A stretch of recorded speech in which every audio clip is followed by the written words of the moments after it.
एक व्यक्ति ने एक ट्रेन, देखो इसमें दो तरीका बताएंगे लेकिन एक्चुअल में बताओ जो दूसरा तरीका वो भी उसी पहले तरीके का ही रूप है। कह रहा है एक व्यक्ति ने एक ट्रेन द्वारा 40 किलोमीटर प्रति घंटा की चाल से कुछ निश्चित दूरी तय किया, फिर 8 किलोमीटर प्रति घंटा की चाल से चलकर समान दूरी तय करता है। यानी एक बार किससे जा रहा है 40 किलोमीटर प्रति घंटा से, दूसरी बार 8 किलोमीटर प्रति घंटा से। इस तरीके से उसे 12 घंटे कुल लग चुका है। कितना लग गया 12 घंटे। तो कह रहा है संपूर्ण दूरी बताओ, ठीक है ना। ये तो एक सवाल हुआ जो है सामने है, इसको भी दो तरीके बता रहे हैं। लेकिन एक सवाल और है इसमें, अगर कहता 40 किलोमीटर प्रति घंटा की चाल से जा रहा, अगर वो 8 से जाता है तो समय फिर ज्यादा लगता है कि नहीं। 40 की जगह पर अगर तुम 8 से जाने लगो कहीं सेम दूरी पर, उसी जगह पर, घर से मान लो स्कूल जा रहे हो, पर तुम 40 जाते थे, अब 8 से जा रहे हो, तो तुम्हें समय ज्यादा लगेगा कि कम, ज्यादा। तो यहीं पर कर सकता था कि संपूर्ण मतलब यात्रा करने में 12 घंटे ज्यादा लगते हैं, तो दूसरा सवाल बन जाता है। उसी सवाल का बदला हुआ रूप क्या है कि अगर 8 किलोमीटर प्रति घंटा की गति से तुम घर से स्कूल जा रहे हो, यदि 40 किलोमीटर प्रति घंटा की गति से स्कूल पर जाते तो तुम्हें 20 घंटा कम लगता है। ये कौन सा सवाल है, उसी सवाल का बदला हुआ रूप है।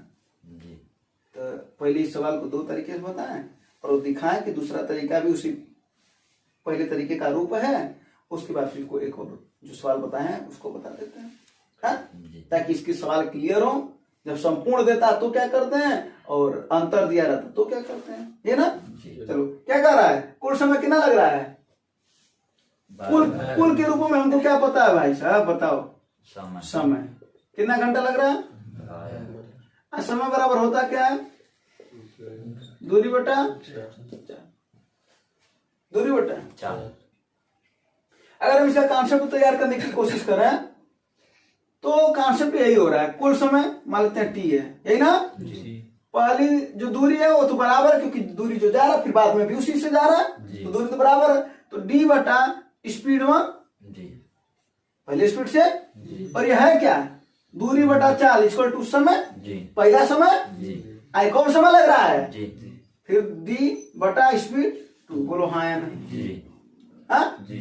यहां से अगर देखा जाए तो टी बराबर यहाँ पर देखो डी को कॉमन ले लिया जाए, यही ना, एक बटा क्या हो जाएगा यह समान धन 1 बटा।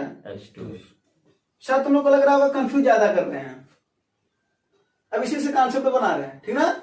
सवाल रखना तो इसका आंसर तो यहीं से आ जाएगा। देखो टी का वैल्यू कितना है 12 है, हाँ। डी ज्ञात करना, स्पीड 1 कितनी है 40 प्लस डी बटा स्पीड 8। इसको सॉल्व करो, डी का वैल्यू ज्ञात हो जाएगा। बोलो ठीक है।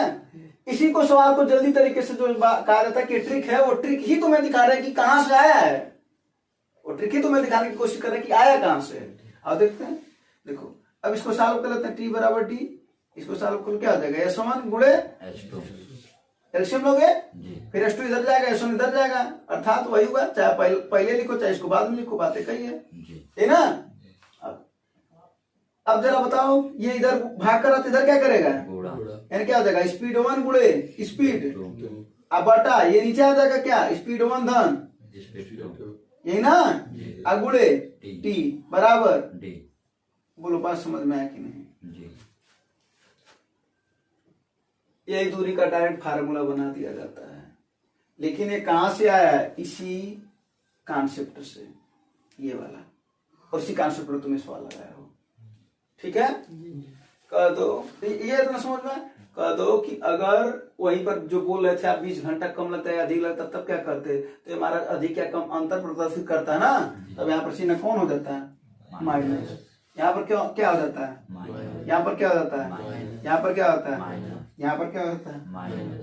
पूरा सवाल का कॉन्सेप्ट यही है, बताया भी इसके पहले है ना, इन बार फिर से क्लियर करवा रहे हैं। हमारा काम ही है ना कि एक सवाल को कई बार बताना ताकि तुम्हारे माइंड में वो सवाल कम से कम जरूर याद रहे जितना तुम लगा रहे हो, है ना। और यही सबसे ज्यादा जरूरी होता है शायद। तुम इसे अगर पूछा जाए बताओ मैथ को क्या करते हो, मैथ को क्या चाहते हो, 2 बार पूरा लगा करके खत्म करना चाहते हो कि जो सवाल तुम्हें तैयार है वो एकदम तैयार है, क्या चाहते हो, ये चाहते हो कि सर 1000-2000 सवाल कम तैयार रहे, लेकिन जितना तैयार हो तो ना, है ना, ताकि तुम्हारे पाले में गेंद आए तो बाउंड्री उस पार जाए, है ना। जी। हाँ। अब तुम्हारे पाले में गेंद आ गया, गेंद फुल टॉस है, बढ़िया गेंद है, उसके बावजूद तुम उसको क्या कर रहे हो, प्लेसमेंट दे रहे हो और सिंगल भी नहीं ले रहे हो, तो फिर तो तुम्हारा घाटा है, इसमें तेरा घाटा है ना। जी। क्लियर है यहाँ पर। जी। हाँ जी। तो अब इसी पर डायरेक्ट तुम सवाल लगा सकते थे, इसी पर डायरेक्ट लोग सवाल लगाते हैं। क्या हो जाएगा 40 गुणे 8, किसी को साथ बोलोगे बात वही हुआ, जी। इसको भी कर लेना ठीक ना। यहाँ पर देखो क्या हो जाएगा 40 गुणे 8 बटा दोनों को जोड़ना ना, तो 40 8 48।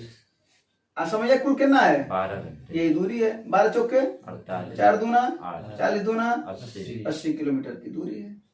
बोलो समझ में आया कि नहीं आया। जी। हाँ अब वही जो बोल रहे थे कि 20 घंटा कम या अधिक लेता है, तब क्या कर देते हैं हम, तब क्या करते 40 गुणे 8। और यहाँ पर क्या बोले हैं, तब अंतर हो जाता ना, जी। अंतर हो जाता ना, अंतर हो जाता ना, अंतर हो जाता ना। तो यहाँ पर क्या लेते, तब 40 और 8 का अंतर कितना होता है 32 गुणे 12 बराबर D। भाई 12 घंटा अधिक है कम लेता है ना, तो बोलो। तो दूसरा सवाल है वो।